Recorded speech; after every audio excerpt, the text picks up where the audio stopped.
Hi everyone and welcome to this live interview. This episode of The Curious Geographer is in collaboration with Time for Geography and presented in partnership with Bangor University. And today we are going live with Dr Yueng-Djern Lenn to explore the geographies of the Southern Oceans, and we will investigate the importance of ocean circulations for global climate and living ecosystems. And I know that a lot of students study oceans at some part, particularly if you do A-level geography as well.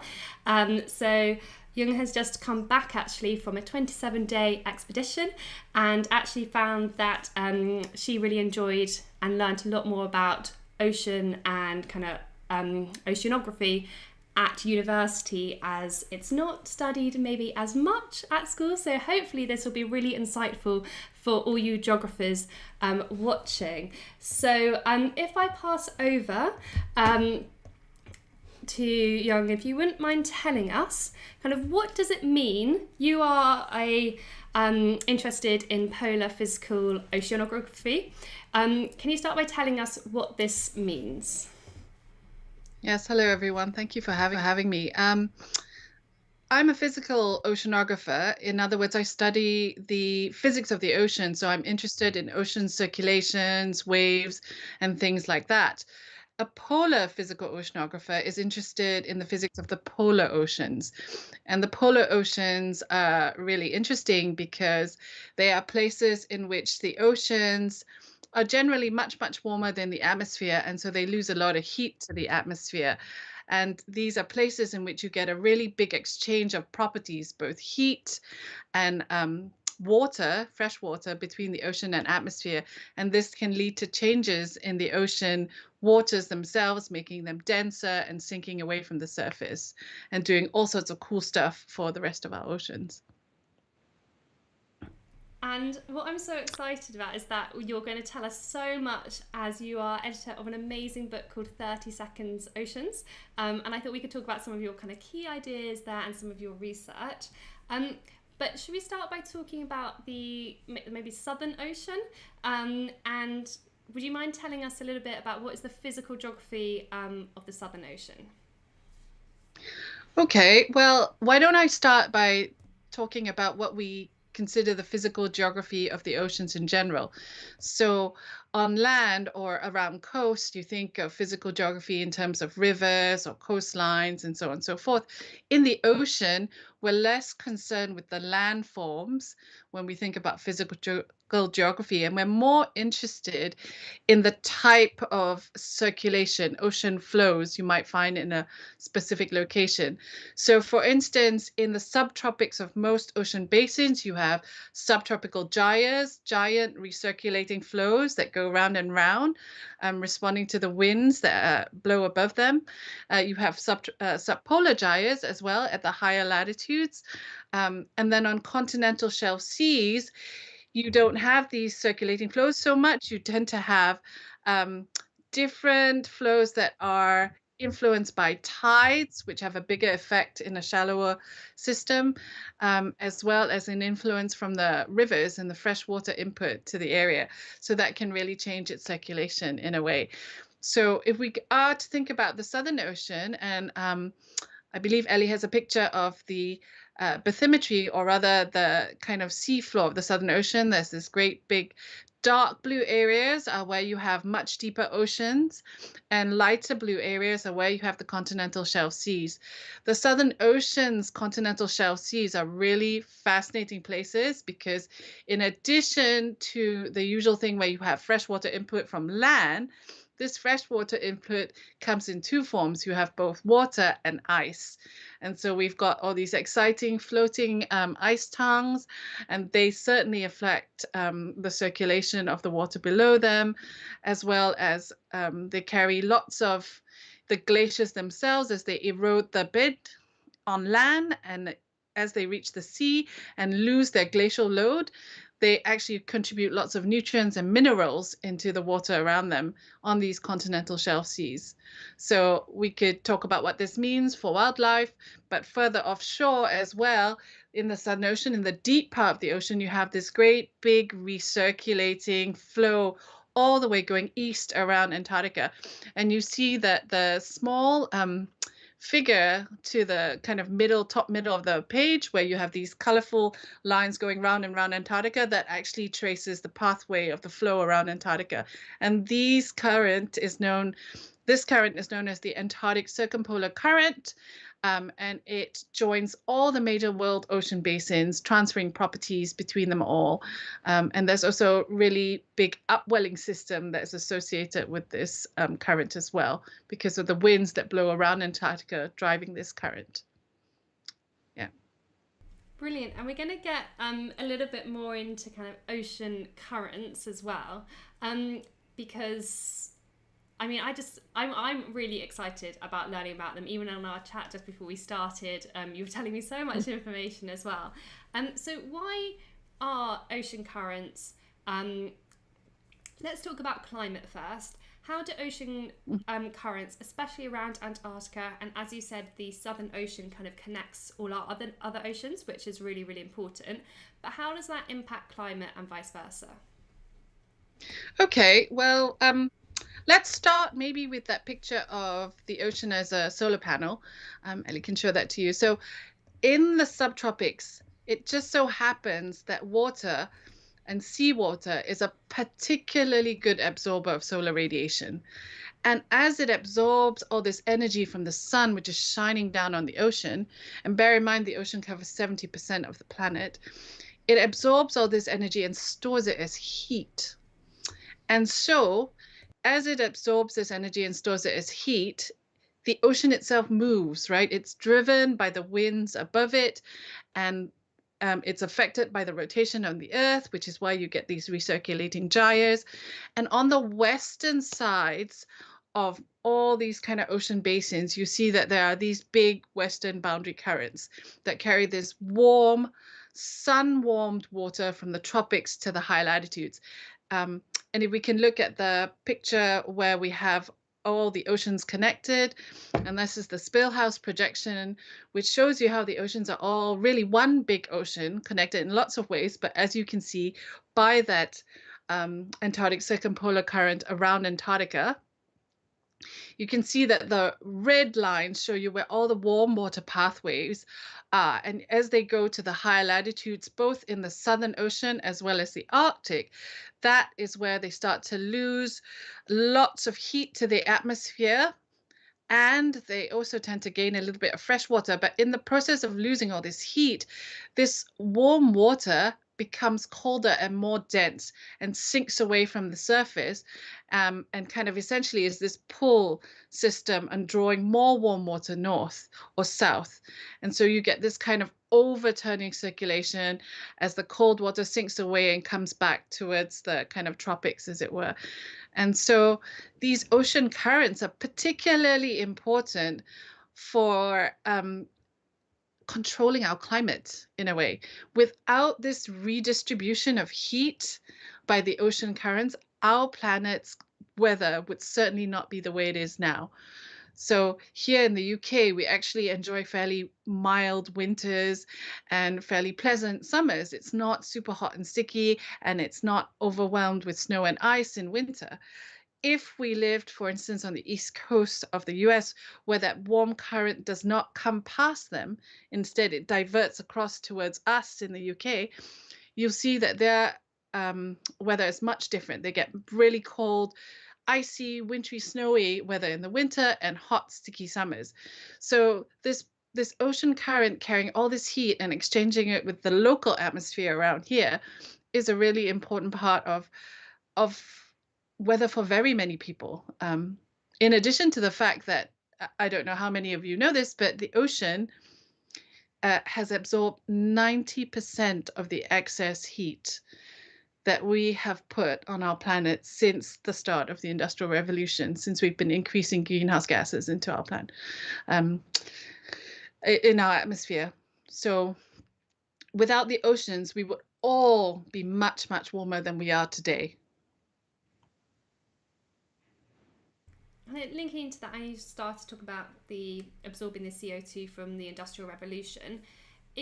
Are our ocean currents like stable, or are they changing at all because of the change in heat and the impacts of climate change? So we are noticing some changes, but they are, shall we say, they are subtle. For instance, there's been some discussion about how we expect, as our planet has warmed, the winds, the kind of westerly winds around Antarctica are going to speed up and get stronger. And as a result of this, we think maybe the Antarctic Circumpolar current is going to move further south towards Antarctica. But in effect, we found that if there has been changes, it's really kind of hard to measure. And in many places, that current seems to be attached to undersea structures in the sense that they like to keep at certain depths. And so if you have an undersea ridge, it's going to follow that ridge or something like that. So they tend to be locked in place in some places in the Southern Ocean. But there's certainly things that are changing.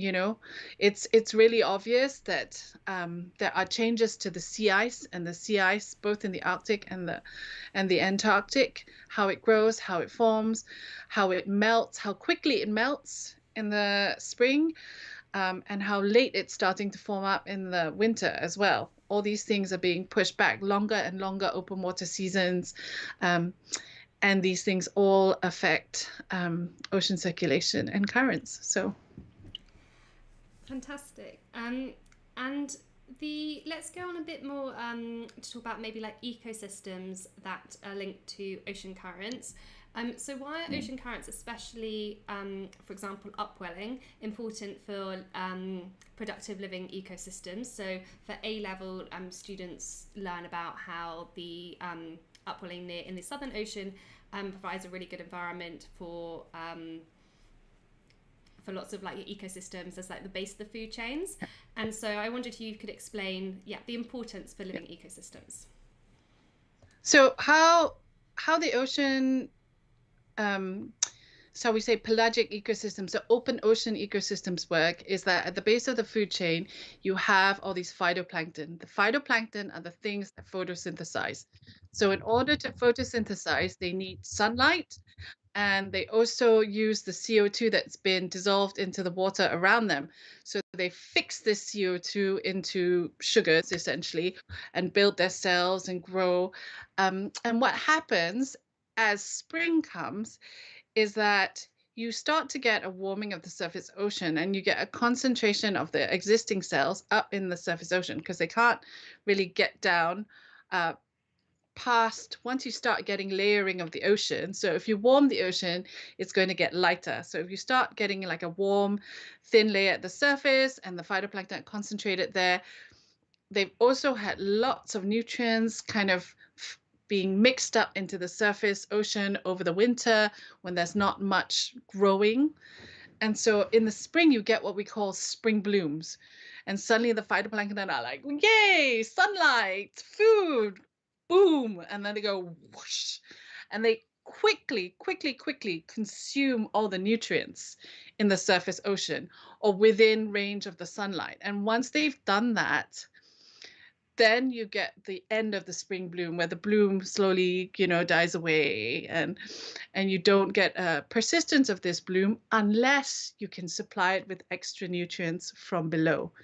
This is where upwelling comes into play. So if you can show them that cross section figure. So here's a cross section of the Southern Ocean, everyone. And this cross section it's really a cross section. If you want to know specifically where, this is a cross section across Drake Passage, which is at the tip of South America, leading down to the Antarctic Peninsula. South America is on the left, the Antarctic Peninsula is on the right. And you can see that this is a cross section of temperature of the ocean. You've got cold water on the bottom like you expected, warm water at the surface. Except, interestingly, as you get closer to Antarctica, there's this light blue water masses, which are warmer than the very surface ocean, which is darker blue that you can see in this cross section. So you've actually got that warm water that we talked about before, that is part of the overturning circulation, isn't quite at the surface in this location. And what it is that it's flowing up along these dark contours of sea surface temperature. So it's upwelling, and it's upwelling in response to the winds around Antarctica. This pattern um, of kind of ocean layering in the Southern Ocean is really a response to the winds driving a surface current to the left. And the reason that the surface current doesn't go in the direction of the winds primarily has to do with the fact that we are on a rotating planet. So Coriolis forces, for those of you who also take physics and know about that. But essentially, you get this drawing away of the surface water, pulling up this water from below.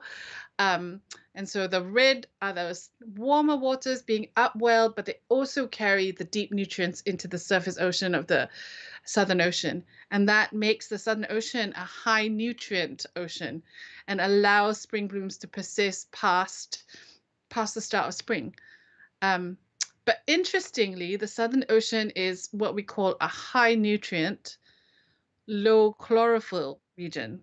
And it's low in that its productivity isn't as high as you would expect because it's limited by a specific mineral. In this particular case, we know it to be iron. The Southern Ocean is an iron-limited ecosystem, which is why, I mentioned earlier the minerals that glaciers bring into the Southern Ocean, because they're carrying that bed load.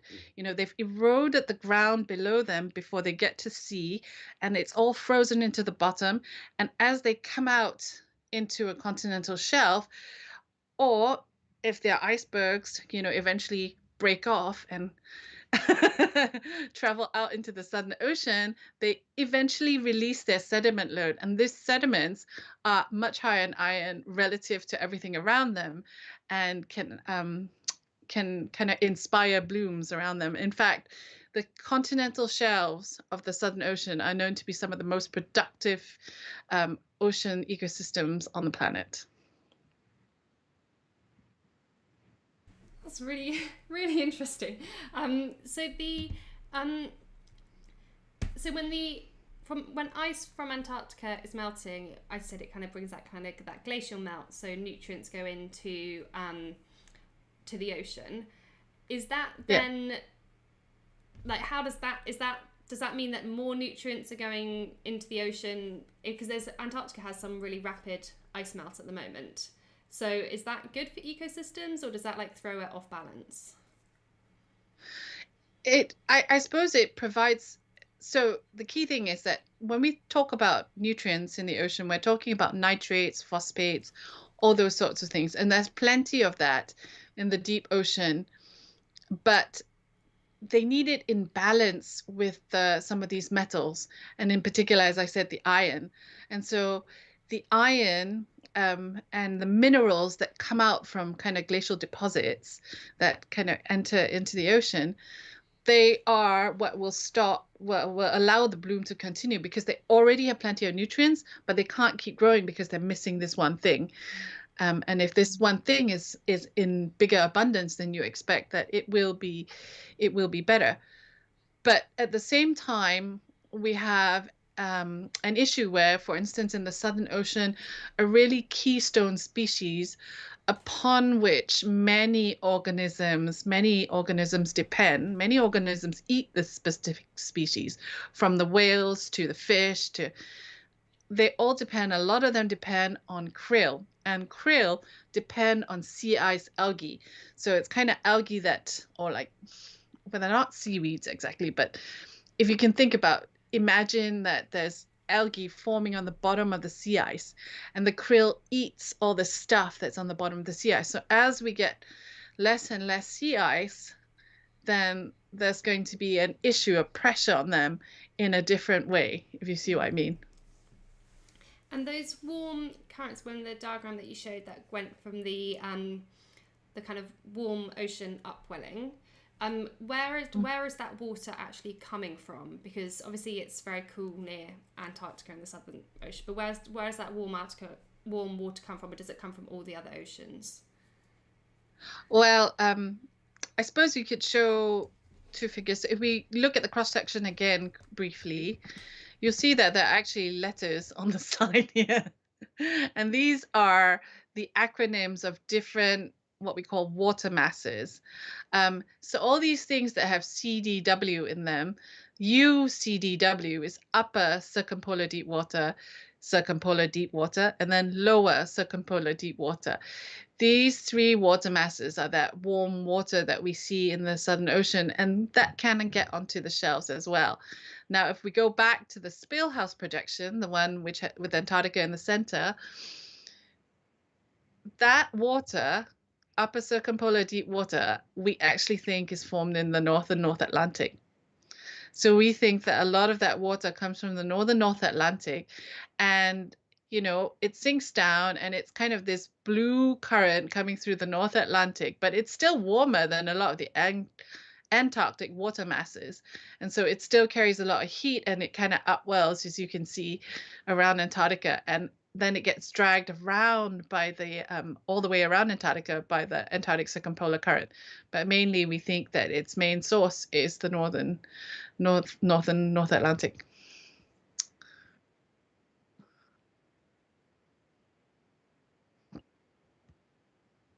Okay, brilliant. And I had another quick question that I was going to dive into before. Before we were talking about the importance of kind of the Southern Ocean, particularly kind of linking all other oceans. Why is it important to kind of study oceans more holistically? Is it because of how it's all the different currents, as you said, that we can't just kind of look at one individually, and that you have to have an understanding of how the whole world is working together? I think that's correct. Yeah, I mean, we have to think about, generally we think about the oceans with respect to how they impact us, right? And so we know they're impacting our planet in lots of different ways, and that the oceans themselves, by absorbing all the extra heat, have already done an amazing job at keeping us cool. But there are consequences to all the extra heat that they are absorbing, and we have experienced some of them already.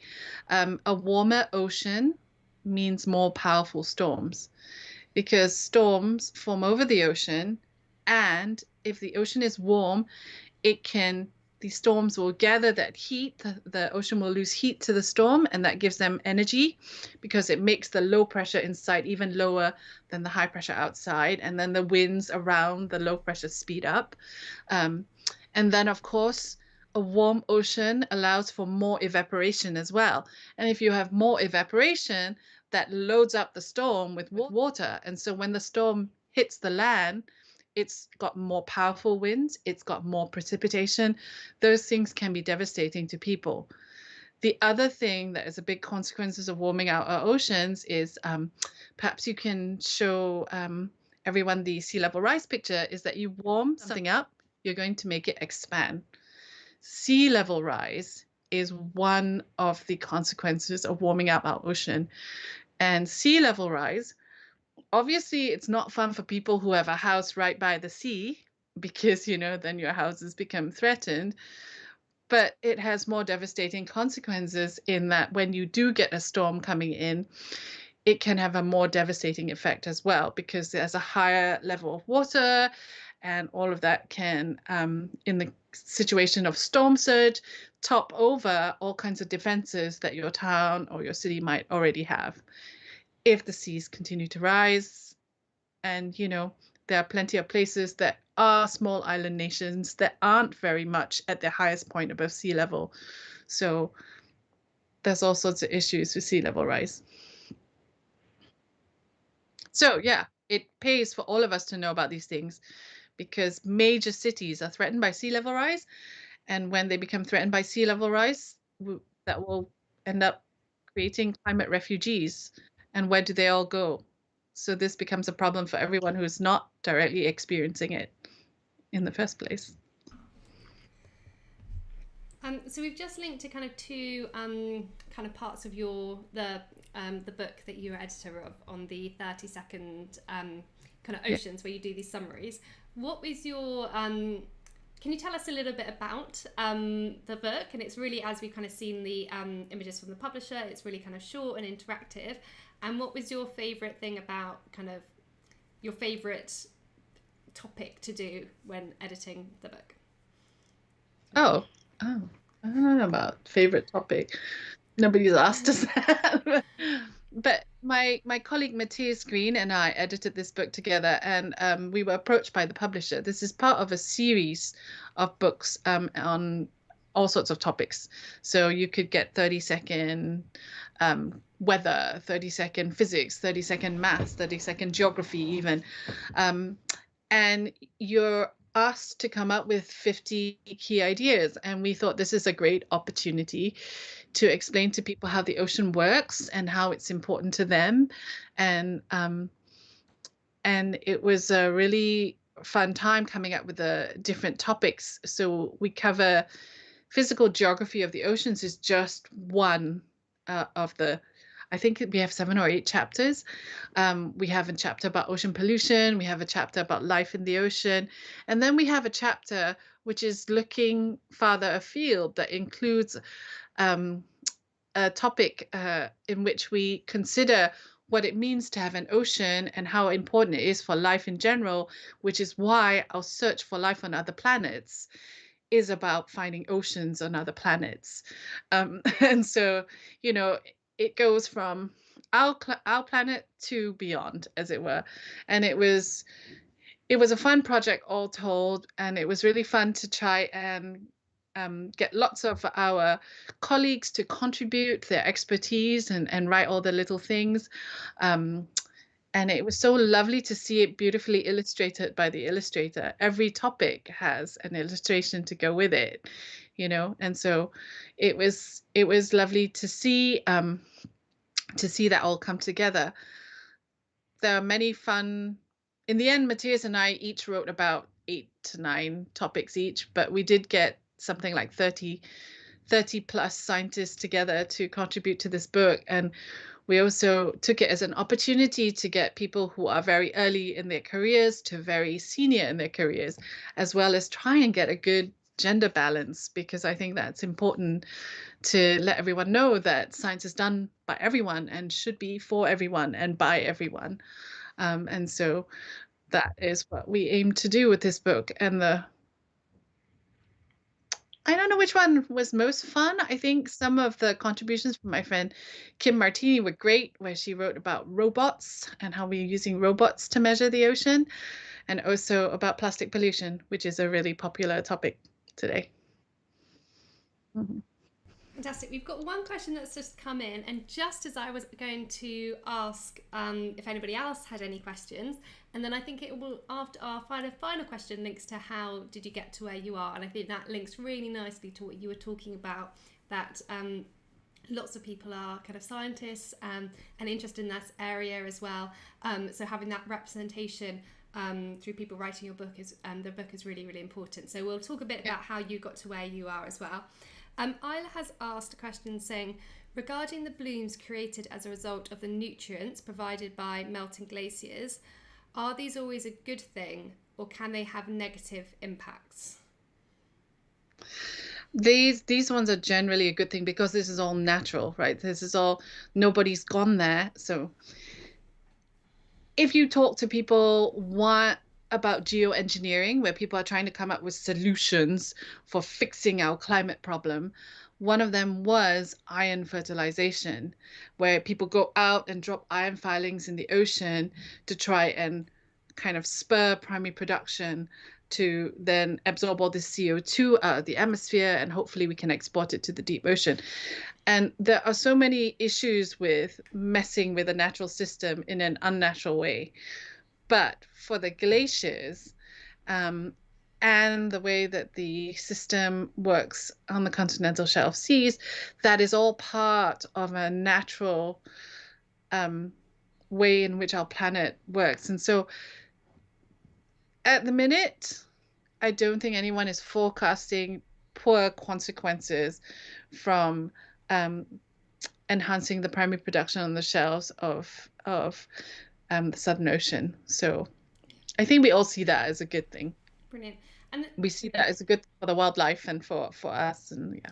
linking to that, because if you students also learn about human impacts to Antarctica, maybe threats, is there much of an impact of the whaling and fishing on the productivity of the oceans and the food chains that has occurred around? Obviously, there's lots more regulations now from the International Whaling Committee and different organisations, but do they impact that kind of the bottom of the food chain, what's happening at the top of the food chain in terms of hunting and fishing?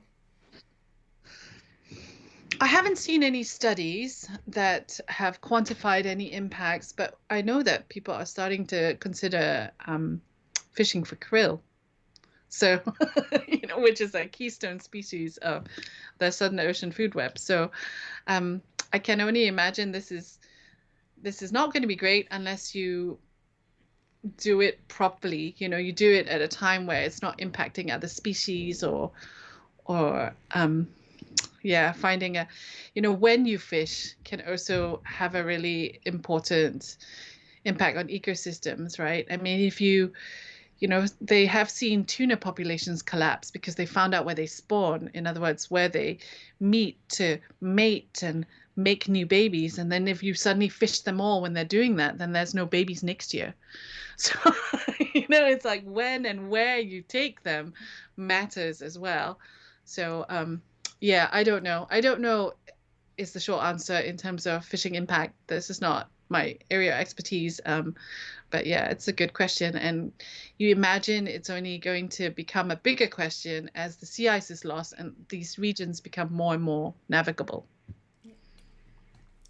So kind of one kind of question, and unless you want to add anything more about the kind of Southern Ocean, but I'll ask this and then we can always go back, is one question we ask all our guests is how do they get to where they are?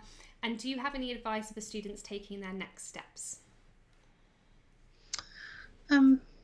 Well, I know you said that I study oceanography at university, and that is true, but only during my PhD. I actually did a first degree in physics, and I didn't know anything about oceanography at that point. I had, obviously in high school done some geography, and actually in my first year of university, I also took a geology module, and I really enjoyed the physical geology side of things.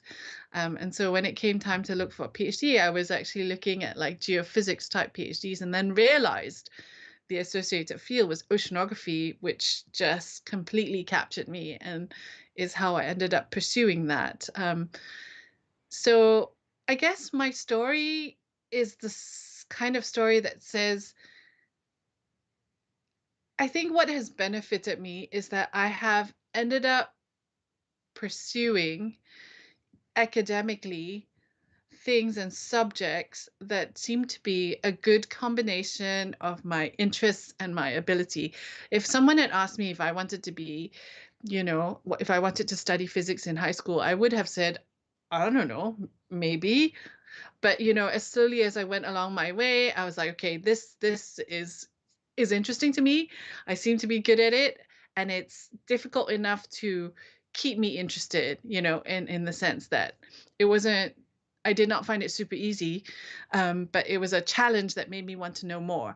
So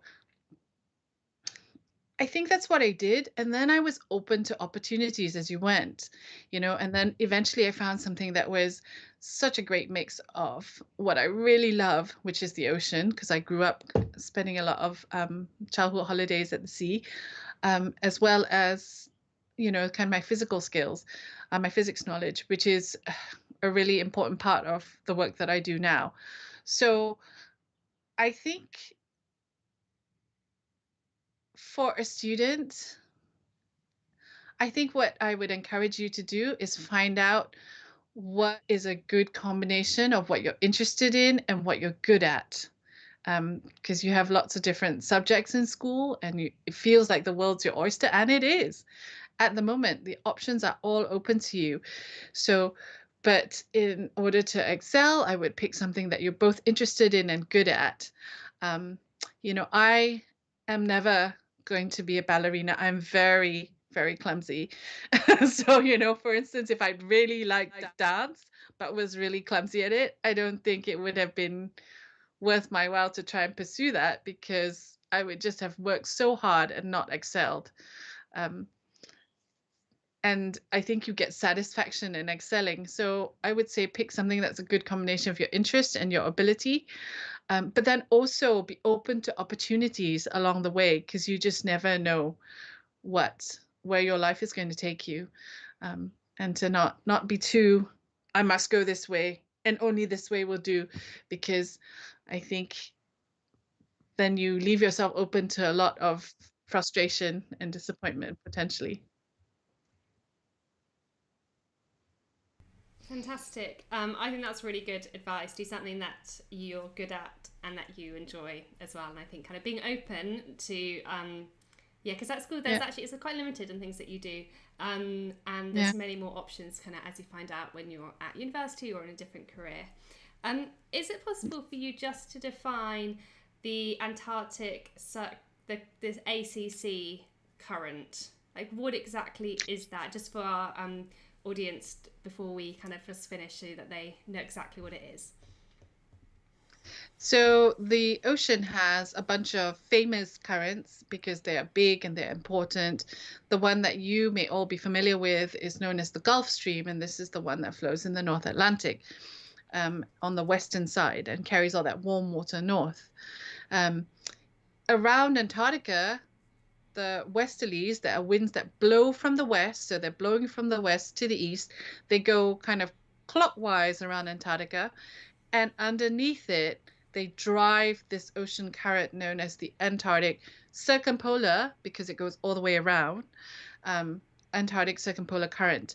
And instead of being like one big jet in the ocean, it's actually in many places more like a braided stream. And in other places where it's more organized, it's organized into three major ocean fronts. So it's more kind of separated rather than just being one giant river in the ocean, which, if you were to measure the Gulf Stream, to go out to measure the Gulf Stream or the Kuroshio in the Pacific Ocean, it is. If you were to sail over any of these big ocean currents, you would certainly feel it and you would know that you were in a big current, because you can actually look over the side of the ship and you can suddenly see that, gosh, this is moving a lot faster than the ocean water over there, which is out of the current. So yeah, these are generally large currents, globally important. And the ACC, Antarctic Circumpolar Current, is just one of these. But that's not where the actual upwelling happens, or is it where the upwelling? It happens underneath it. Yes, happens underneath it. It does. So then they're all kind of linked together. Yes, that's right. Fantastic. That's right. They're all kind of linked. But the upwelling, I should say that the current is going pretty fast. It's going at 50 centimeters a second to a meter per second. The outwelling is much slower. Mm-hmm. So it's not like you're getting great big spurts of water coming up. It's just kind of slowly rising, at the same time as it's moving along. That's brilliant. Thank you. Just so we can, they're really good just to define these for particularly our younger students as well. Thank you so much. It's been so interesting to hear kind of all different aspects about the oceans, from the Southern Ocean to thinking about how they're all interlinked, and then we even touched upon the impact of climate change as well with sea level rise. So a wealth of knowledge and different ideas. So thank you so much for taking the time to be a guest on Curious Geographer with Time for Geography. It's been absolutely fantastic. Great. Nice talking to you. And I'll just let our audience know that have a look online on the Time for Geography website. There's some new exciting videos that are coming up or are up at the moment on tropical rainforests and fast fashion. So definitely check that out. And I will see you next week. We've got another live interview. We've got 3 in a row. So I will see you soon. That's it from me.